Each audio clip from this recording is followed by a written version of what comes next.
To come to what Alex was saying, obviously there are profound differences. Nobody is suggesting that the United States of today is the same as Tsarist Russia was in the 19th and early 20th century, or that China was when Mao came to power. But there are also some very remarkable and very disturbing resemblances. Now, there are two things which I think, firstly, I would point out. One is that amongst an element of what the Russians like to call the intelligentsia, amongst the young people especially, there is a growing impulse towards extreme political militancy and what's called direct action and uncompromising behavior, and a culture of violence which is beginning to sort of spread and embed themselves. And you could find that, and I think perhaps before I proceed further, I would say that the Russian Revolution is not just in 1917. It's a process that's building up over a very long time. But you can start to see expressions of that in Russian literature. So you have people like Chernyshevsky, for example, and Dobrolyubov, who are talking about, the fact that, to quote them, a famous quote that Chernyshevsky once made, the worse things are, the better, the more disruption, the more violence, because that's the way we're going to bring down this rotten system in which everything that exists has to be completely wiped out, and we need to start again because the past is all corrupt and and all traditions, all history. We need to restart from the beginning. So that was one sort of aspect of this. There's also an aspect that in order to achieve this kind of revolutionary change, you need a culture of violence to carry it through. And that means ultimately it evolves into an acceptance of political violence and terrorism. And if you want to find a book that analyzes that mentality very well, it is perhaps Dostoevsky's novel Demons, which is all about a group of young people in a provincial town who basically set up some kind of strange revolutionary group. And it is all about violence and terror that they are promoting, and it shows how utterly demonic. I mean, that's his own language. This whole process and force has become, and how it's all about erasing traditions. So there is this aspect which I think, if you look at some of these people who are rioting and protesting in the United States, especially protesting, and you also see some of these people in the media who are writing about this, you can see parallels with those mentalities. But there is another one, which is that especially in Russia, in the lead up to the revolution, you saw also that a powerful element of the political class, people who were liberal, looked at all of this and thought they could manipulate it, and they thought they could exploit people like this, and that they could use young people and people who had become drawn into these strange ideas, these violent ideas, and that they could be used to try to force concessions from the Tsar and from the Tsarist government in order to bring them to power. Now, the people I'm talking about would classify themselves and would be classified today as political liberals. And they tried to ride this tiger. And when, of course, the revolution eventually came, they found that though they thought they could control these forces that had been let loose in their society, they were unable to do so, and they were completely swept aside. And what happened as a result was a violent revolutionary change and the establishment, in effect, of a totalitarian system.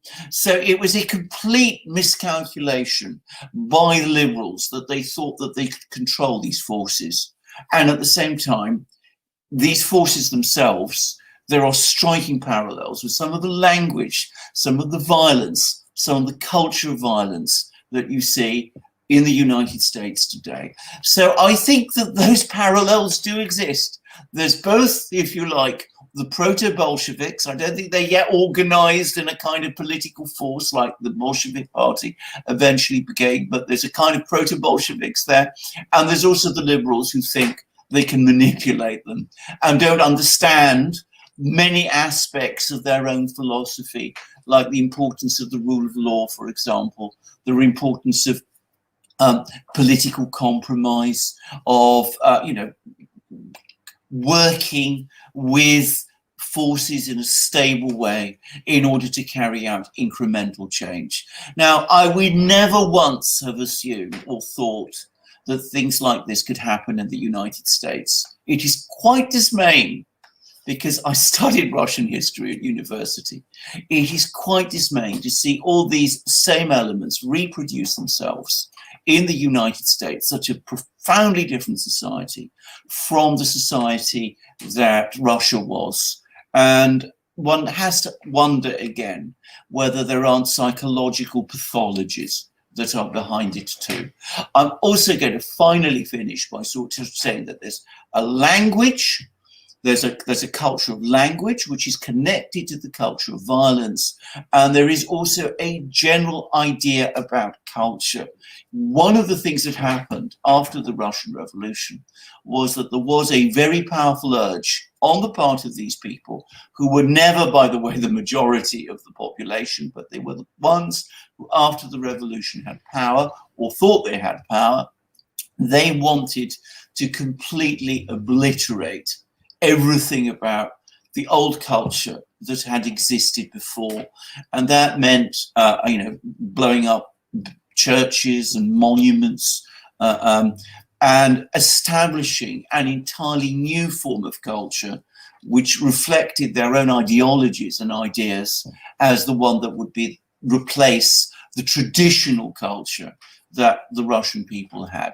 And that cultural element was even stronger in Mao's China, where he was even more clear-cut that he and the people around him wanted to destroy everything about the traditional China that had existed before Mao came to power. I mean, he even talked about the four olds, the four aspects of Chinese culture that, that had existed before, that he wanted to destroy.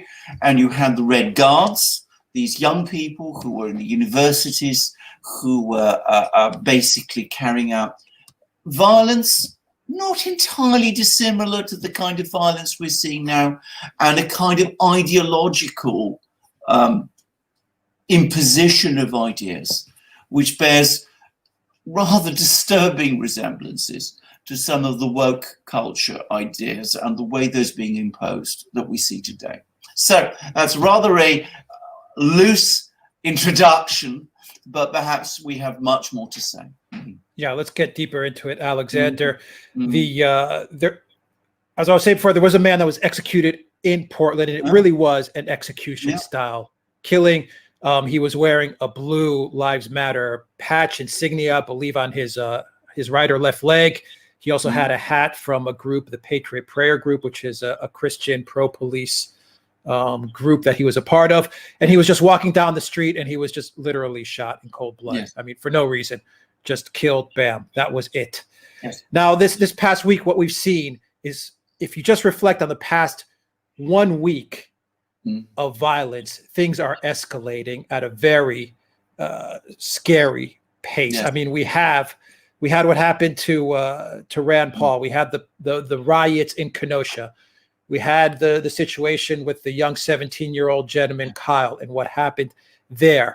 We had the other day videos of these Antifa, BLM. I mean, they're all white kids, so I don't know what to make of it, but they're going to restaurants and they're trying to force people to put up their fist. If they don't put up their fist, then I think they're violently attacking them. I mean, they may not be actually hitting them at this point, but what they're doing is violent. We also have BLM protesters and Antifa actually riding out to the suburbs now with bullhorns and telling people to wake up and telling people to get out of their homes and saying that these homes are not yours. And this has all happened literally within a 1 week time span, which has led now today to this execution on the street. Yes. We also have, Alexander, people like Bernie Sanders, AOC, Ayanna Pressley, and Kamala Harris, who have been telling these people to continue to get on the street. We haven't really seen the Democrats, even Joe Biden, to be honest, we haven't seen the Democrats, try to calm things down or to tell people, stop this madness. We really have not seen that. We have to be honest here. And it goes back to the point that you made, and I would like you to expand on that.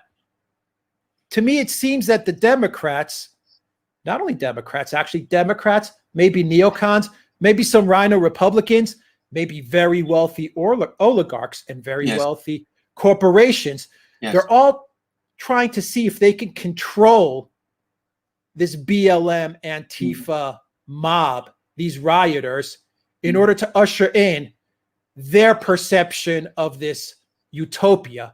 If it's the Jeff Bezos, Zuckerberg types, maybe it's a utopia where they own everything of the United States and control all the production, manufacturing, all the money, everything. If it's, the Nancy Pelosi's, obviously they're looking at the neoliberal agenda and they're looking to seize power. AOC has some other ridiculous wild fantasies in her head, and Bernie Sanders. But all these forces have been unleashed, and they've now gone out of control. And I don't think anyone can now, put the genie back in the bottle as far as these mobs and these rioters are concerned. The same type of thing happened in 1917, as you mentioned. These forces of evil were unleashed in Russia, and a tsunami of violence took hold, and which actually did lead to a real civil war. A lot of people think that it was 1917 and it just ended. We actually had a 4 or 5 year civil war that broke out to fight for the future of Russia, and we know the results of that. So all the things that I said, Alexander, what do you make of it? Well, first of all, I think the even most disturbing thing about the event in Portland is not just that somebody was killed, but that there were people who were involved, well, maybe not directly involved, but that there are people who are celebrating the fact. I mean, this is again a striking parallel to some of the things that happened in the run-up to the Russian Revolution, in the sense that you had people who were killed, and the fact that people were being killed was being celebrated by others, by people, not just the perpetrators themselves, but people who were involved with or in league with or part of the same ideological groups as the perpetrators. And that legitimizes and embeds a culture of political violence. It means that there is a breakdown of order, but not just of order, but of basic morality, because of course at this point life loses its sacred quality. It becomes expendable. People are killed, and this is somehow something that's actually glorified. You can even find early Soviet novels which actually talk in this way, that sort of carrying out execution is somehow a holy act. I mean, it seems extraordinary, but when I see things like this in Portland, and people talking in this way and bragging about it and saying that, they're happy that this person was killed, a person they don't even know, who more than likely was just there. You're absolutely right. When that happens, that is extremely disturbing. And of course, violence gains its own momentum. There was obviously the revolution. There was the Civil War, which followed, which was a terrible civil war. And then, of course, there was a long period of escalating terror that followed all the way up, right up through the terror of the Stalinist era, and which only eventually started to recede after the Second World War, after Stalin's death. So if you get a culture of terror and of violence and of celebration of political violence, that can become very embedded, and if it gains hold in society, it is extremely difficult to change that. But I think the other thing is, and I think this is perhaps where the parallels become even more striking, is you mentioned the Democrats, And you're absolutely right. I've heard absolutely nothing from Joe Biden about this. He's not come out and said, you know, this is absolutely unacceptable. We're Americans. All of us are Americans. Every life is important. Every life is important. We mustn't see violence like this in US cities. Well, you know, I, as you know, the leader in effect of the Democratic Party, oppose this. And instead of that, we see silence from Biden, support from some Democrats, increasingly, you know, vocal support from some Democrats, and extraordinary apologias from the Democrats supporting liberal media. If you transported back to Russia and you went there in, say, about 1910, you'd have found exactly the same thing. There were young people at that time carrying out terrorist attacks in all sorts of places up and down the Russian Empire. And most of the media in Russia, surprising though it may seem to many people, in the 19th and early 20th century, was controlled by liberals.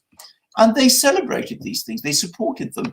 They too used to come up with bizarre euphemisms about, you know, the mainly peaceful protesters who carry out all of these riots. You'd find extraordinary resemblances there.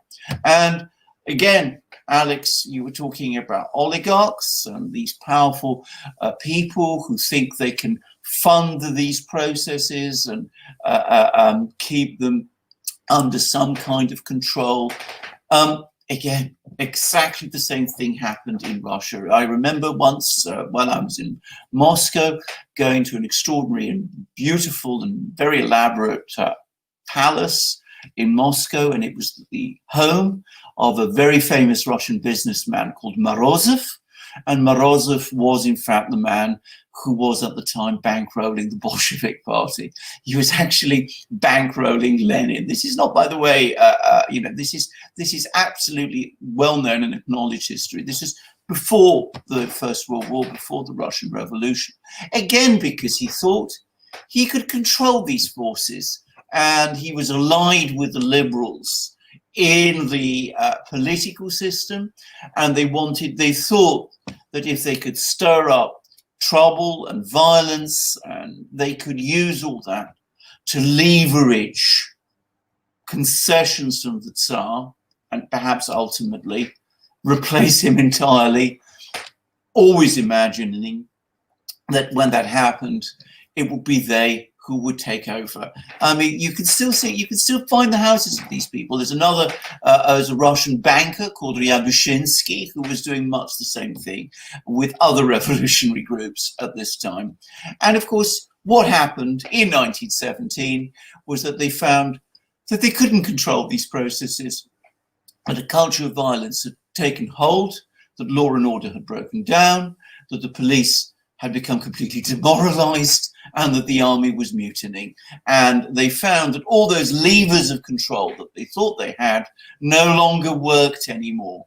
And the economy was also breaking down, and the financial system, and that their money didn't actually mean very much either. So you see, again, all these striking parallels between the situation then and the situation now. I don't want to, as I said, overstate this. There are also huge differences, but the parallels do strike one. Yeah, absolutely. There are massive differences. We understand that, but we are trying to navigate this situation, and I think there are some historical lessons to be learned.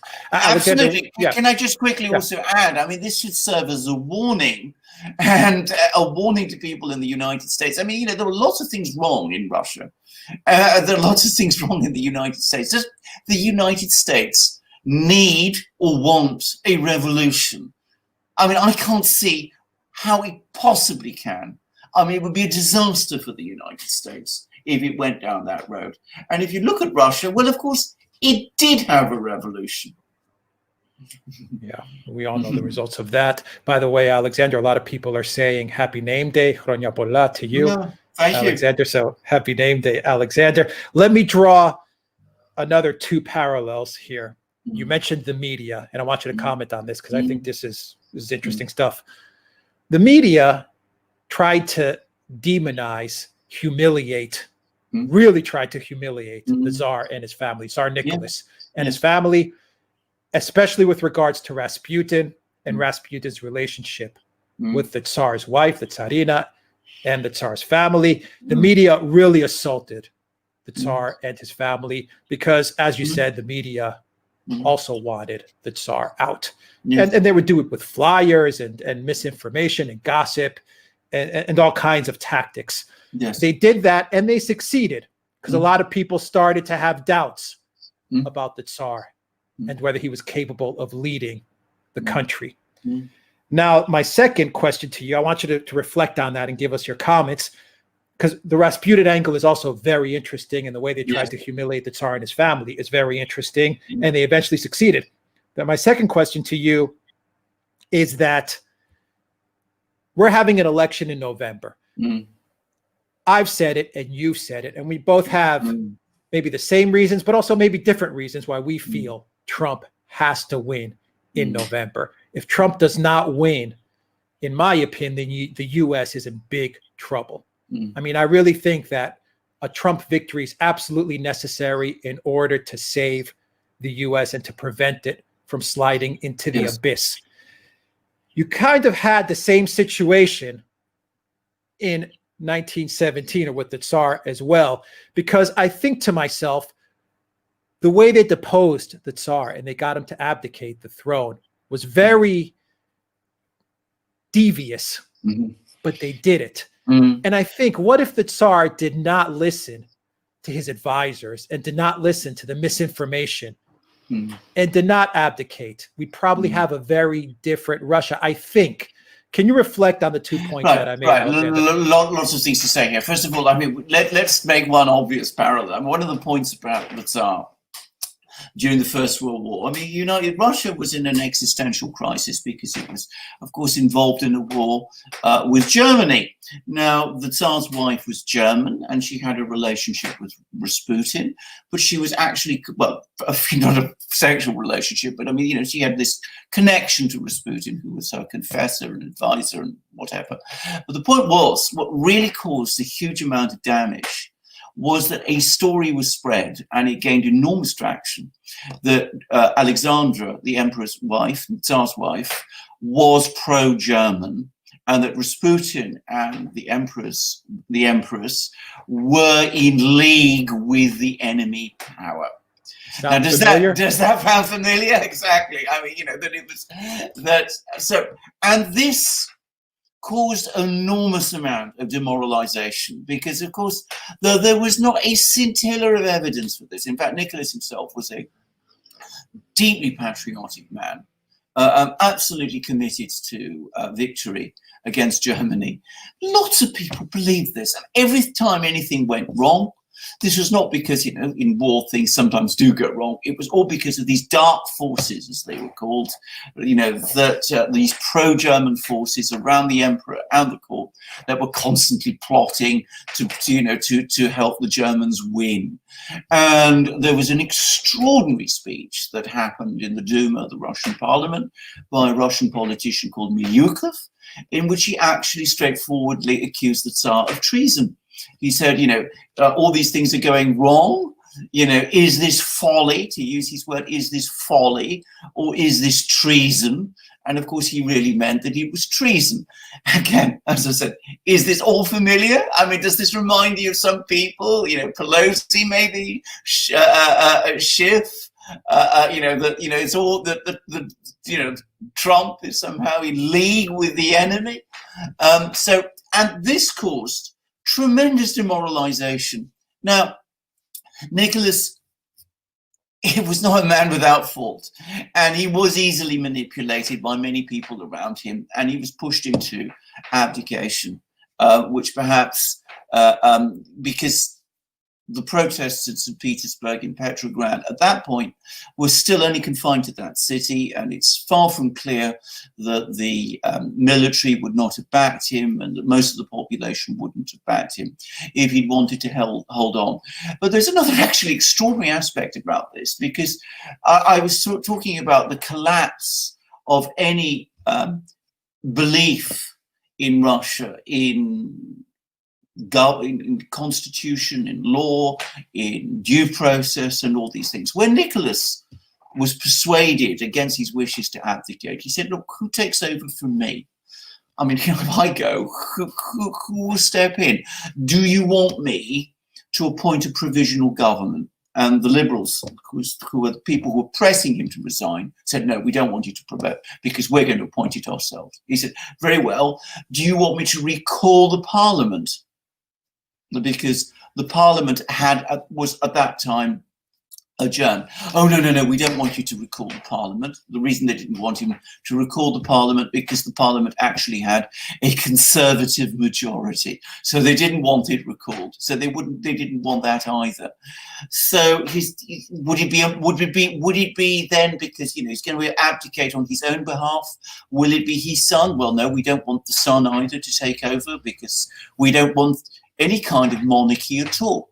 So the result was Nicholas was persuaded to abdicate, and nothing legal, nothing founded on any constitutional or legal principle was put in its place. And the result was, because the constitution was torn up, legitimacy broke down. And Milyukov, the man who made that extraordinary incendiary speech, is it folly or is it treason? He set himself up as foreign minister of Russia. And somebody came along. He was, when he went to meet the officials, they said to him, well, who appointed you? Upon what legal basis are you here? And he had no answer, because the whole constitution, the whole system of government of Russia was completely destroyed. Same, again, we see with this misuse of impeachment processes, with these constant lawfare. I mean, lawfare there's actually a blog, and a very influential blog, by the way, in the United States that calls itself Lawfare, and is all about using the law in effect as a weapon against the presidency, against Donald Trump. And again, it was this policy, if you like, this attitude that we will destroy everything in order to get at the Tsar, and then once we got rid of the Tsar, we can take over. Only, of course, the Liberals found that they couldn't. Do you think the Democratic strategy here is because they aren't speaking out against this violence at all? Do you think the strategy might be to just keep on ramping it up because they know they are going to lose? They've accepted the fact that they are going to lose if they go about it in a proper, democratic, legal way. Yes. The way it's always happened for hundreds of years in the United States. Yes. So they're saying, you know what?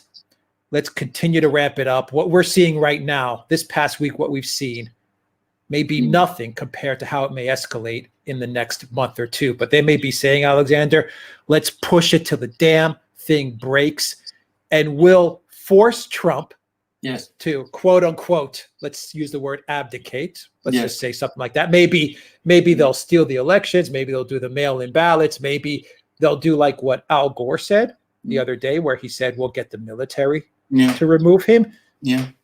I mean, they're throwing a lot of stuff out there right now. So maybe they're trying to push the whole thing till it breaks, thinking in their head that they'll just seize power because they know they can't win with a free and fair election.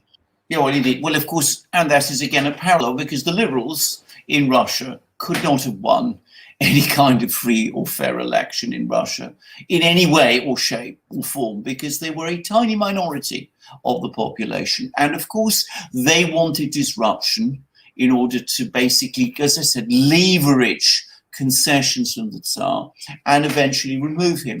And it's interesting you mentioned the military, because how did they eventually force the Tsar, get the Tsar to abdicate? They got the military on their side. They spoke to various generals, and they said to the generals, the Tsar can't keep order. He's unable to maintain stability. He can't lead our country to victory in the war against Germany. He's obviously compromised with the Germans in some way. Wasn't true, but many people believed it. And what happened was there was this a meeting between Nicholas and one of his generals, who spoke on behalf of the army staff. And in effect, it was the abdication, the Tsar's abdication, had elements about it, very strong elements of a military coup. After all this chaos had been created, and as I said, the liberals trying to manipulate things from behind the scenes. So there are similarities, because I too think that the Democrats are not going to win the election in November. I too think that the Democrats know they can't win the election in November. I too think that they are desperate to gain power, and I think that they, like the liberals in Russia, have a tremendous sense of entitlement in assuming that they should be in power. And I think also, again, like the liberals in Russia, they overestimate their own ability to control things, and they are far too complacent about the stability of their country. Because the United States has existed as a stable country for over 200 years. It had a civil war, but mainly it's been a very stable country. They assume that it always will be. And if they, smash up the Constitution and get rid of Donald Trump and take over, it will continue to be stable. Well, the Romanov dynasty had reigned over Russia for 300 years, longer than the United States has existed. And again, that may have made some people in Russia in 1917 very complacent and assuming that things would remain much as they had always been. How wrong they were. And I think the Democrats are wrong in the same way. Yeah, I think one of the biggest weaknesses of this revolution that the Democrats are leading, and the oligarchs in the United States are leading, and all these evil forces that are behind it. One of the biggest weaknesses they have is they don't have a face to lead this revolution, like a Lenin, Trotsky type of figurehead that can lead this revolution. They kind of chose this Biden in the basement kind of character and this empty suit puppet, Kamala Harris. They don't have someone that can actually take on a Trump. Trump is a larger than life character. They don't have the opposite, so that they could push this terrible revolution through. Well, what do you make of that? Let's actually now talk about some of the differences. First of all, American society is completely different from Russian society as it was. I mean, the Russian economy was a completely different type of economy. Russia was a predominantly peasant country. 87% of the Russian people were peasants. That's hardly the United States today. Also, I think that there's a fundamental difference in the sense that the American people, there are far more structured resistance to kind of revolutionary change than there was in Russia in the early 20th century. But, you're also absolutely right. I mean, Karl Marx famously once said, that history repeats itself. The first time is tragedy and the second time is farce. Well, whatever you may think of Lenin and Stalin and Trotsky and all those people, I mean, they were exceptionally clever and, by the way, exceptionally highly educated people. I mean, they knew what they were doing. They knew their ideology. They were, in some ways, very, very remarkable people. You look at the bunch that, lead both the protests and the Democrats today. I mean, Sleepy Joe, he's going to lead a revolution. It's hardly worth thinking about. Kamala Harris, are you kidding me? Alexandra Ocasio-Cortez, she's the new, Kollontai or Clara Zetkin. It's just farce. So the idea that these people would be able to lead a revolution is just ludicrous. And can I just also say something? Again, if we're talking about parallels and differences, I've mentioned some of the similarities between Nicholas and the way Nicholas was treated and the way Trump was treated, but they could not be more different as people. Nicholas was a shy, diffident, very intelligent, highly educated man, but very shy, very diffident. He didn't really mix easily with people. He lacked self-confidence. He didn't dominate those around him. You just watch Donald Trump. You see how tremendously empathic he is, how he has this extraordinary ability to speak to the people of the United States. Nicholas had nothing like that. That was one of the reasons why he lost power, because he wasn't able to articulate his ideas in a way that the Russian people could relate to. He lost contact with them. Well, Donald Trump has certainly not lost contact, at least not with his very big and very enthusiastic electoral base. So I think, that there are huge differences, but there are also, of course, striking and important similarities. Yeah, absolutely. There are massive differences, but we need to always be aware as to what's going on and aware of how history has treated these types of scenarios so they don't repeat themselves in the United States. I think that's the important lesson here. It's a warning. And as I said, it's also a sign. You must never be complacent about these things. I mean, both Alex and I have lived in countries which have seen massive political changes. We both experienced, coups, and Alex has, had the experience of a foreign invasion. We do not take stability for granted. We know that stability is something that can be shaken, and if violence takes hold, we know how dangerous that is. I think far too many people in the United States don't really believe that things can go badly wrong. Well, the answer is they always can. They always can. Somebody, and I forget who it was, once said that the price of liberty is perpetual vigilance. And vigilance about observing the Constitution, observing the rule of law, following due process, voting properly in elections, people accepting the outcomes of elections, and when other people start breaking those transgressing those rules, a critical mass of the people coming together to protect them. That's how stability is maintained. Yeah, we need to have perspective and look at just the last 3 to 4 months, how they've moved the goalposts. From what started out as the Floyd situation, the killing of George Floyd, we've now gotten to the point, Alexander, where they are executing people for just walking down the streets because they wore a patch that they don't agree with, or they're going into the suburbs and they're screaming at residents, or going to restaurants and shouting at people that are just trying to dine, trying to force them to raise their fist. We are one step away from this thing really turning very violent, and I really feel and I fear that this group of rioters and protesters and these mobs will now actually decide to go into the suburbs and to just go full attack mode.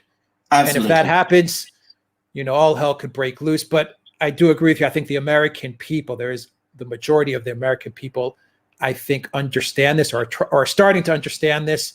They're armed and they are ready for this. I really think that they are starting to get ready for the violence that may be coming their way. So, I mean, my own sense, just to quickly say, is I think there's been a consolidation within American society over the last couple of weeks.